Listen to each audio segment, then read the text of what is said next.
Hi అండి, welcome to my channel. తమ్నైల్లో చూసినట్టుగా ఈరోజు పెరుగు పచ్చడి మీకు తయారు చేస్తాను. చూడండి, చాలా సింపుల్ అండి. అదే టైంలోని ఒంటికి చాలా చలువ చేస్తుంది. దీంట్లో ఉల్లి కానీ వెల్లుల్లి కానీ ఏమీ ఉపయోగించలేదు. ఏ ఉపవాసాలప్పుడైనా హ్యాపీగా తీసుకొచ్చింది. దీనికోసం ఫస్ట్ కళాయి పెట్టుకొని ఒక 3 స్పూన్లు ఆయిల్ వేసుకోవాలండి.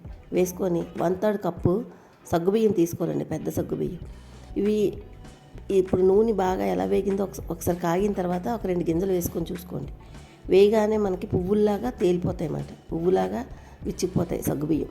అలా ఆ స్టేజ్ వరకు నూనె మరిగించుకొని మంటను తక్కువలో పెట్టుకొని ఒక 1-1.5 నిమిషం అయ్యేసరికి వేగిపోతాయి పువ్వులన్నీ. ఇంకా ఇలాగా నురగలా రావడం మానేసి చక్కగా పువ్వుల్లా రెడీ అయిపోతాయి. వాటిని ఒక ప్లేట్లోకి మనం సెపరేట్ చేసుకోవాలి.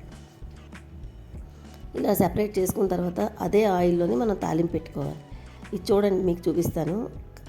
ఎలా వేగాయంటే చూసారా, పిండి పిండిగా అయిపోయి అలా వేయించుకోవాలి.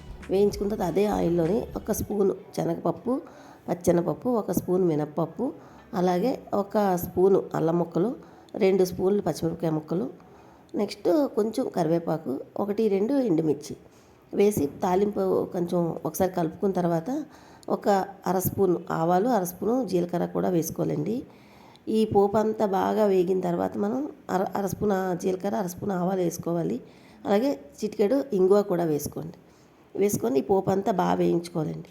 ఇదంతా బాగా వేగిన తర్వాత మంచి పరిమళం వస్తుందండి. వేగినప్పుడు మీకు తెలుస్తుంది కదా.